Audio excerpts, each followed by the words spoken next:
ਵਾਹਿਗੁਰੂ ਜੀ ਕਾ ਖਾਲਸਾ ਵਾਹਿਗੁਰੂ ਜੀ ਕੀ ਫਤਿਹ। ਸਾਧ ਸੰਗਤ ਜੀ, ਵਾਹਿਗੁਰੂ ਦਾ ਜਾਪ ਕਰਿਆ, ਭੁੱਲ ਚੁੱਕ ਵਾਹਿਗੁਰੂ ਮਾਫ ਕਰੇ, ਚੜ੍ਹਦੀਆਂ ਕਲਾ 'ਚ ਰੱਖੇ ਸਾਰਿਆਂ ਨੂੰ।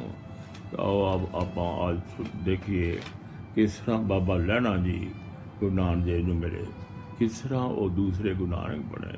ਗੁਰਮੁਖ ਬੜੀ ਉਹਨਾਂ ਦੀ ਐਸੀ ਕਹਾਣੀ ਆ। ਉਹਨਾਂ ਦਾ ਪਿਤਾ ਫੇਰੂ ਮਲ ਜਿਹੜਾ ਮਾਤੇ ਦੀ ਸਰਾਂ 'ਚ ਰਹਿਣ ਵਾਲਾ ਸੀ, ਤਖਤ ਮਲ ਚੌਧਰੀ ਉੱਥੋਂ ਦਾ ਰਾਜਾ ਸੀ, ਅਤੇ ਉੱਥੋਂ ਦਾ ਉਹਨਾਂ ਦਾ ਮਨੀਮ ਸੀ, ਕਿਹਨੂੰ ਕਹਿੰਦੇ ਨੇ, ਉਹਨਾਂ ਦਾ ਪਿਤਾ। ਕਿਤੇ ਗਲਤੀ ਕਰਦੇ ਕਰਦੇ ਇੱਕ ਬਹੀ ਦੇ ਵਿੱਚ ਗਲਤੀ ਹੋ ਗਈ ਛੋਟੇ ਜਿਹੇ ਲਫ਼ਜ਼ ਤੋਂ, ਜਿਹਦੇ ਨਾਲ ਉਹ ਪੈਸਾ ਜਿਹੜਾ ਆ ਉਹ ਘੱਟ ਗਿਆ। ਜੋ ਪੈਸਾ ਜੋ ਲਿਖਿਆ ਹੋਇਆ ਸੀ ਉਹਨਾਂ ਪੈਸਾ ਬਣਿਆ ਨਹੀਂ। ਉਹ ਉਹਨਾਂ ਦੇ ਪਿਤਾ ਨੂੰ, ਉਹਨਾਂ ਦੇ ਉਸਨੇ ਫੇਰੂ ਮਲ ਨੇ, ਕਿਹਨੂੰ ਕਹਿੰਦੇ ਨੇ, ਮਹਾਰਾਜ ਨੇ ਉਹਦੇ ਪਿਤਾ ਨੂੰ ਅੰਦਰ ਕਰ ਦਿੱਤਾ। ਬਈ ਤੂੰ ਪੈਸੇ ਖਾਧੇ ਨੇ। ਪਿਤਾ ਨੂੰ ਕਿਹਾ ਬਈ ਤਖਤ ਮਲ ਨੇ ਜਿਹੜਾ ਉੱਥੋਂ ਦਾ ਰਾਜਾ ਸੀ, ਉਸਨੇ ਫੇਰੂ ਮਲ ਨੂੰ, ਉਹਨਾਂ ਦੇ ਪਿਤਾ ਨੂੰ ਕੈਦ ਕਰ ਲਿਆ।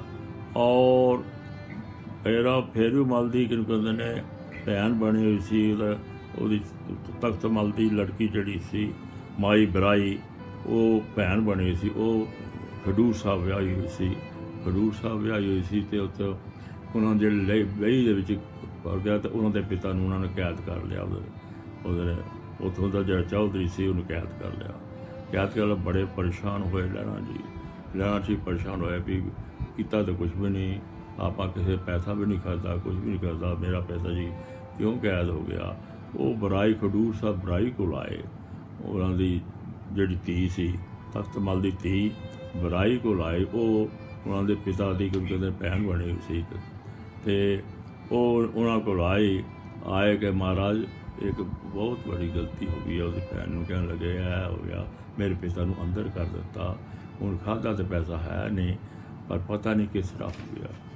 ਮਾਈ ਬਰਾਈ ਜਿਹੜੀ ਆ ਉਹ ਗੁਰੂ ਨਾਨਕ ਦੇਵ ਜੀ ਸ਼ਰਧਾਲੂ ਸੀ। ਉਸ ਵੇਲੇ ਗੁਰੂ ਨਾਨਕ ਦੇਵ ਜੀ ਆਏ ਹੋਏ ਸੀ ਖਡੂਰ, ਔਰ ਬਾਹਰ ਪਿੱਪਲ ਦੇ ਹੇਠਾਂ ਥੜੇ 'ਤੇ ਗੁਰੂ ਨਾਨਕ ਦੇਵ ਜੀ ਬੈਠੇ ਹੋਏ ਸੀ, ਅਤੇ ਉੱਥੇ ਮਾਈ ਬਰਾਈ ਦਰਸ਼ਨ ਕਰਨ ਜਾਂਦੇ ਸੀ।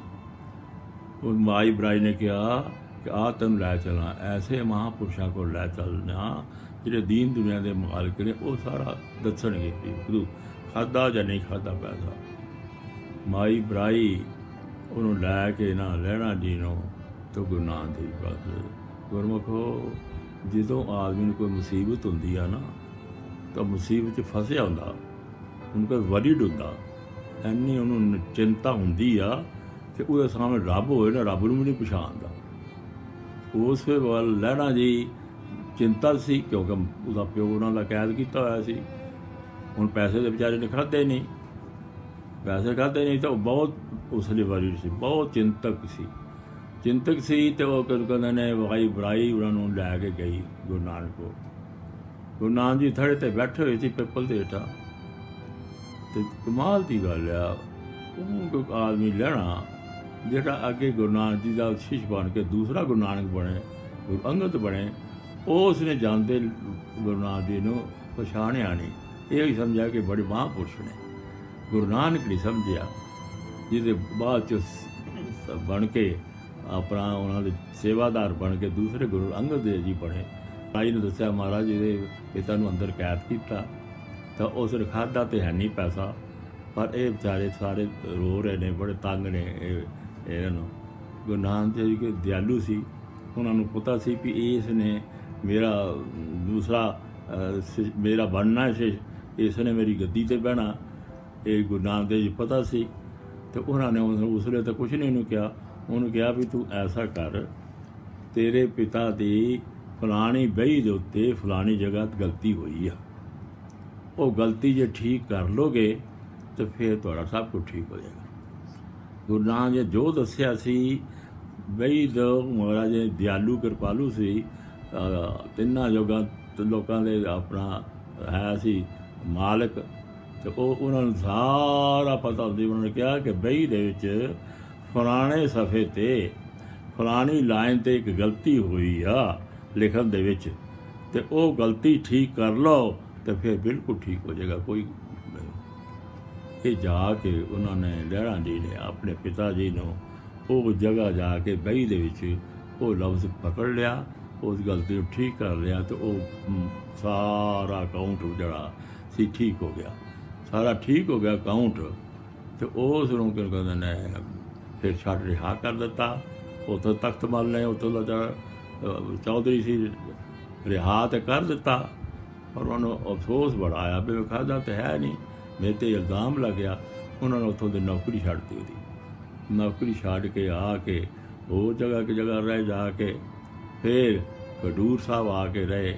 ਖਡੂਰ ਸਾਹਿਬ ਆ ਕੇ ਰਹਿ ਕੇ ਉੱਥੇ ਸੇਵਾ ਕਰਦੇ ਰਹੇ, ਆਪਣਾ ਕੰਮ ਕਾਰੋਬਾਰ ਵੀ ਕਰਦੇ ਰਹੇ, ਮਾਈ ਬਰਾਈ ਨੇ ਉੱਥੇ ਲੈਣ ਦਾ। ਅਤੇ ਇੱਕ ਵਾਰੀ ਉਹ ਐਸਾ ਦੇਵੀ ਦੇ ਉਪਾਸ਼ਕ ਹੁੰਦੇ ਸੀ, ਅਤੇ ਰਾਤ ਨੂੰ ਦੇਵੀ ਦੇ ਜਾਗਰਾਤਾ ਕਰਦੇ ਹੁੰਦੇ ਸੀ, ਸਾਰਾ ਨਾਲ ਲੈ ਕੇ ਦੇਵੀ ਦੇ ਉਪਾਸ਼ਕ ਸੀ, ਦੇਵੀ ਦਾ ਜਗਰਾਤਾ ਕਰਦੇ ਹੁੰਦੇ ਸੀ, ਬੜੇ ਡੈਡੀਕੇਟਡ ਸਨ। ਔਰ ਸਵੇਰੇ ਤੜਕੇ ਉੱਠ ਕੇ ਇਸ਼ਨਾਨ ਕਰਨ ਜਾਂਦੇ ਹੁੰਦੇ ਸੀ, ਇਸ਼ਨਾਨ ਕਰਨ ਜਾਂਦੇ ਹੁੰਦੇ ਸੀ। ਜਦੋਂ ਰਾਤ ਸਾਰਾ ਜਗਰਾਤਾ ਕਰਕੇ ਇਸ਼ਨਾਨ ਕਰਨ ਗਏ ਸਵੇਰੇ, ਅਤੇ ਉਹ ਇਸ਼ਨਾਨ ਕਰਕੇ ਆ ਕੇ ਪਿੱਪਲ ਦੇ ਦਰਖਤ, ਉਸੇ ਪਿੱਪਲ ਦੇ ਦਰਖਤ ਹੇਠਾਂ ਇੱਕ ਗੁਰਸਿੱਖ ਬੈਠਾ ਹੋਇਆ ਸੀ, ਉਹ ਜਪਜੀ ਸਾਹਿਬ ਦਾ ਪਾਠ ਕਰ ਰਿਹਾ ਸੀ। ਉਹ ਜਪਜੀ ਸਾਹਿਬ ਦਾ ਉਚੇਚੀ ਪਾਠ ਜਦੋਂ ਕਰ ਰਿਹਾ ਸੀ, ਅਤੇ ਉਹ ਆਪਣਾ ਲਹਿਣਾ ਜੀ ਨੇ ਸੁਣ ਲਿਆ।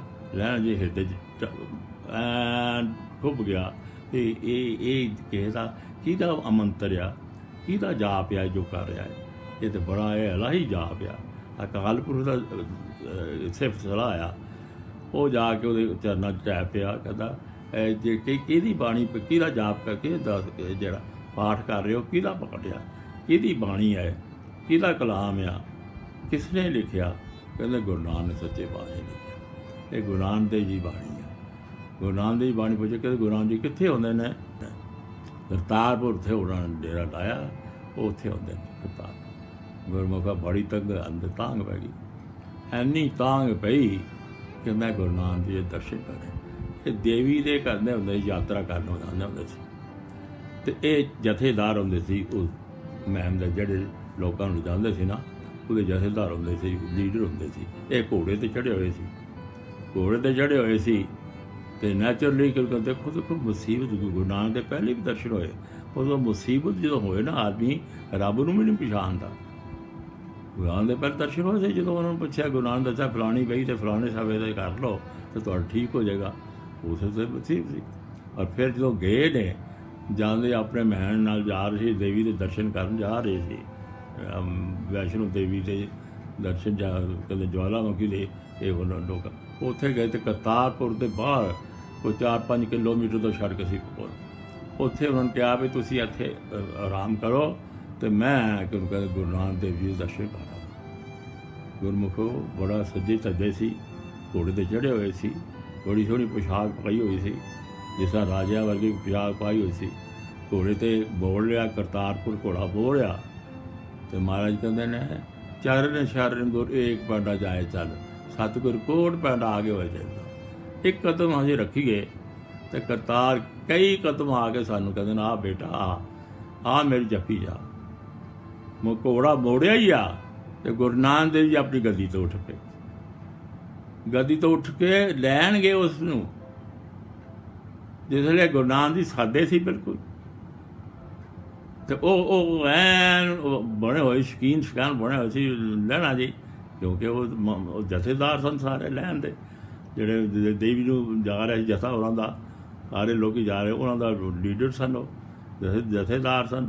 ਅਤੇ ਉਹ ਘੋੜੇ 'ਤੇ ਜਿਹੜੇ ਮੋੜਿਆ ਘੋੜਾ, ਅਤੇ ਗੁਰੂ ਨਾਨਕ ਦੇਵ ਜੀ ਆਪਣੇ ਗੱਦੀ ਤੋਂ ਉੱਠ ਕੇ ਅਤੇ ਲਹਿਣਾ ਜੀ ਨੂੰ ਲੈ ਚਲੇ ਗਏ।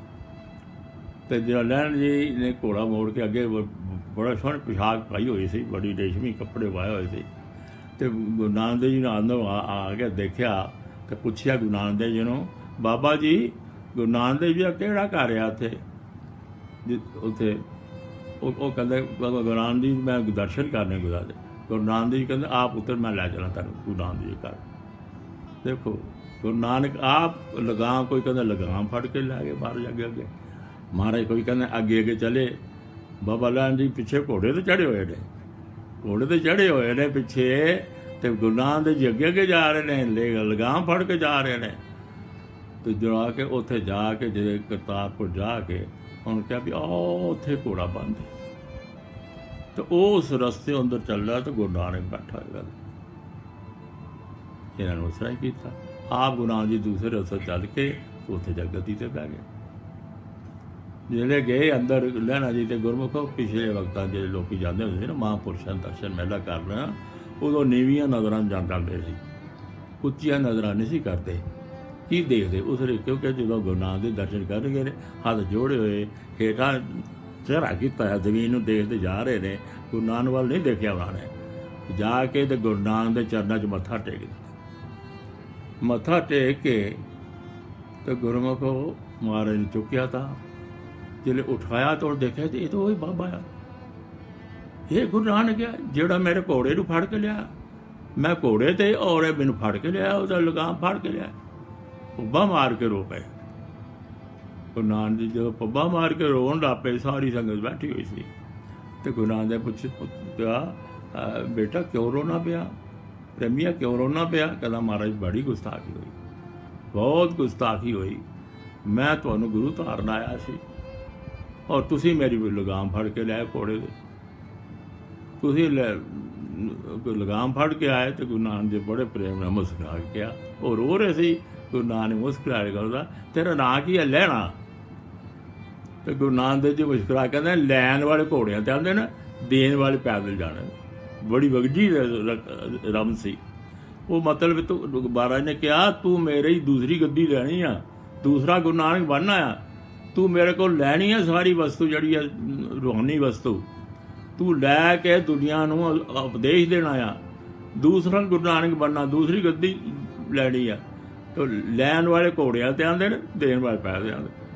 ਮਹਾਰਾਜ ਪੱਬਾ ਆ ਕੇ ਜਦੋਂ ਰੋ ਰਹੇ ਸੀ ਤੁਰੰਤ ਉਹਨਾਂ ਨੂੰ ਥਾਪੀ ਤੇ ਦਿੱਤੀ, ਬੜੇ ਪ੍ਰੇਮ ਨਾਲ ਗੁਰਮੁਖੋ ਤੋਰਿਆ। ਤੇ ਉਹ ਫਿਰ ਉਹਨਾਂ ਨੂੰ ਸਾਹ ਉੱਥੇ ਹੀ ਰਹਿ ਗਏ। ਤੇ ਆਪਣੇ ਜਿਹੜੇ ਉਹਨਾਂ ਦੇ ਨਾਲ ਸਾਥੀ ਆਏ ਸੀ ਉਹਨੂੰ ਸੰਦੇਸ਼ਾ ਭੇਜਤਾ ਤੁਸੀਂ ਚਲੇ ਜਾਓ, ਮੈਂ ਨਹੀਂ ਹੁਣ ਚੱਲਣਾ, ਮੈਂ ਤੇ ਗੁਰੂ ਨਾਨਕ ਕੋਲ ਆ ਗਿਆ, ਇੱਥੇ ਹੀ ਆਪਣਾ ਕਰਾਂਗਾ। ਗੁਰਮੁਖੋ ਚਰਨ ਸ਼ਰਨ ਗੁਰ ਏਕ ਪਿੰਡਾ ਜਾਏ ਚੱਲ, ਸਤਿਗੁਰ ਕੋਟ ਪਿੰਡ ਆ ਕੇ ਹੋ ਜਾਂਦਾ। ਮਿਲਦੇ ਢਿੱਲੇ ਜਾਂ ਨਹੀਂ ਮਿਲਦੇ ਚੱਲਦਾ ਹੋਈਏ ਨੀਅਤ ਰਾਸ ਕਰੇ। ਜਦ ਨੀਅਤ ਠੀਕ ਕਰ ਲਈਏ ਆਪਣੇ ਆਪ ਹੀ ਕਰਤਾਰ ਦਾ ਰਸਤਾ ਮਿਲ ਜਾਂਦਾ। ਬਾਬਾ ਲਹਿਣਾ ਜੀ ਦੀ ਦੇਖੋ ਘੋੜਾ ਮੋਰਿਆ, ਗੁਰੂ ਨਾਨਕ ਆਪਣੀ ਗੱਦੀ ਤੋਂ ਲੈਣ ਚੱਲ ਗਿਆ। ਚਰਨ ਸ਼ਰ ਗੁਰ ਏਕ ਪਿੰਡਾ ਜਾਏ ਚੱਲ, ਸਤਿਗੁਰ ਕੋਟ ਪਿੰਡ ਆਗੇ ਹੋਏ ਲੈਤਾ। ਗੁਰਮੁਖੋ ਅਵਗਾਹ ਵਾਕਾ ਦੱਸਾਂਗੇ ਕਿਸ ਤਰ੍ਹਾਂ ਉਹ ਇੱਕ ਛੋਟਾ ਜਿਹਾ ਸੇਵਾਦਾਰ ਤੋਂ ਦੂਸਰਾ ਗੁਰੂ ਨਾਨਕ ਬਣ ਗਿਆ। ਲਹਿਣਾ ਜੀ ਸੇਵਾ ਕਰਦੇ ਕਰਦੇ ਦੂਸਰੇ ਗੁਰੂ ਅੰਗਦ ਦੇਵ ਜੀ ਬਣ ਗਏ, ਦੂਸਰੇ ਗੁਰੂ ਨਾਨਕ ਬਣੇ। ਗੁਰਮੁਖੋ ਇਹ ਸਾਰਿਆਂ ਨੂੰ ਸਾਡੇ ਸੋਚਣਾ ਚਾਹੀਦਾ, ਜੇ ਕੋ ਬਚਨ ਕਮਾਵੇ ਸੰਤਨ ਕਾ ਸਭ ਗੁਰ ਪ੍ਰਸਾਦੀ ਤਰੀਏ। ਮਿਲ ਲਿਆ ਢਿਲਣਾ ਹੋਈਏ ਜਿਹੜੀ ਨੀਅਤ ਰਾਸ ਕਰੇ। ਗੁਰਮੁਖੋ ਚਰਨ ਸ਼ਰਨ ਬਾਣ ਚ ਵੀ ਕਹਿੰਦੇ ਨੇ ਚਰਨ ਸ਼ਰਨ ਗੁਰ ਏਕ ਪਿੰਡਾ ਜਾਏ ਚੱਲ, ਸਤਿਗੁਰ ਕੋਟ ਪਿੰਡ ਆ ਕੇ ਹੋ ਲੈਤਾ। ਅਸੀਂ ਨੀਅਤ ਠੀਕ ਕਰੀਏ ਗੁਰੂ ਦਾ ਨਾਮ ਲੈਣ ਵਾਸਤੇ। ਕਹਿੰਦੇ ਗੁਰੂ ਨਾਨਕ ਦੇ ਕਈ ਕੋਟ ਅੱਗੇ ਆ ਕੇ ਲੈਣਾ, ਆ ਪੁੱਤਰ ਆ ਫਿਰ ਸਾਡੀ ਨੀਅਤ ਮਿਲਦੀ ਆ ਢਿਲਦਾ ਹੋਈਏ ਨੀਅਤ ਰਾਸ ਕਰੀਏ। ਆਪਾਂ ਨੀਅਤ ਠੀਕ ਕਰੀਏ, ਪ੍ਰੇਮ ਨਾਲ ਪਾਠ ਕਰੀਏ, ਪ੍ਰੇਮ ਨਾਲ ਆਪਣਾ ਸਭ ਨਾਮ ਬਣ ਜਪੀਏ ਔਰ ਦਸਵੰਧ ਕੱਢੀਏ, ਲੋਕਾਂ ਦੀ ਸੇਵਾ ਕਰੀਏ। ਇਹ ਰਸਤਾ ਆਪੇ ਹੀ ਮਿਲ ਜਾਏਗਾ। ਫਿਰ ਗੁਰੂ ਨਾਨਕ ਜਿਹੜਾ ਗੁਰੂ ਨਾਨਕ ਦਾ 10ਵੇਂ ਦੁਆਰ ਨੂੰ ਜਿਹੜਾ ਰਸਤਾ ਜਾਂਦਾ ਆਪੇ ਮਹਾਰਾਜ ਗੁਰੂ ਨਾਨਕ ਬਖਸ਼ਦਾ। ਇਹ ਲਫ਼ਜ਼ਾਂ ਦਾ ਸੇਵਾ ਦਾ ਦਾਸ ਜੀ। ਵਾਹਿਗੁਰੂ ਜੀ ਕਾ ਖਾਲਸਾ, ਵਾਹਿਗੁਰੂ ਜੀ ਕੀ ਫਤਿਹ।